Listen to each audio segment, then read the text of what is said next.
ప్రభునామములో నా యొక్క ప్రేక్షకులకు అదేవిధంగా నా సబ్స్క్రైబర్స్కు నా యొక్క హృదయపూర్వకముగా వందనములు తెలియజేస్తున్నాను.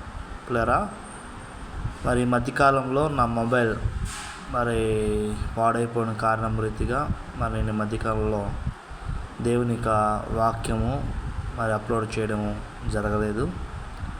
నా మొబైల్ బాగు చేసి మరలా తీసుకొచ్చుకొని మరలా మీతో పాటు కొన్ని వాక్య సందేశాలు పంచుకోవాలని ఆశపడుచున్నాను. ఈరోజు బైబిల్లో పాపములు, అదేవిధంగా ప్రత్యేకమైన పాపముల కొరకు మీతో నేను చెప్పాలని ఆశపడుచున్నాను. ఇంతవరకు పాపములంటే చాలా సందర్భాల్లో చాలామంది అనేకమైన పాపముల కొరకు చెప్పి ఉంటారు, మీరు విని ఉంటారు, అదేవిధంగా మీరు చదివి ఉంటారు. కానీ ఇప్పుడు నేను చెప్పబడుతున్న 14 ప్రత్యేకమైన పాపముల కొరకు మీరు తెలుసుకున్నట్లయితే మీ ఆత్మీయ జీవితానికి ఎంతగానో ఉపయోగపడుతుంది.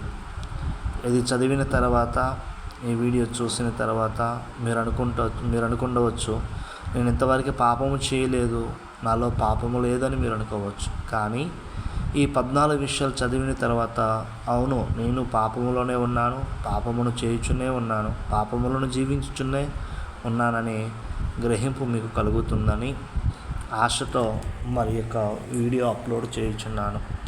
కాబట్టి ఈ వీడియో మీరు స్కిప్ చేయకుండా శ్రద్ధ కలిగి నేను చెప్పబడిన ఆ 14 విషయాలను మీరు తెలుసుకొని వాటిని గ్రహించి, ఒకవేళ మీలో అటువంటి ఏ విధమైన పాపం ఉన్నట్లయితే వాటిని విడిచిపెట్టి దేవునికి చేరువగా ఉండాలని కోరుకుంటూ, ఆశపడుతూ మీ యొక్క సహోదరుడిగా, మీ యొక్క కుమారుడిగా, మీ యొక్క శ్రేయోభిలాషిలాగా ఆశపడుతూ చెప్పుచున్నాను.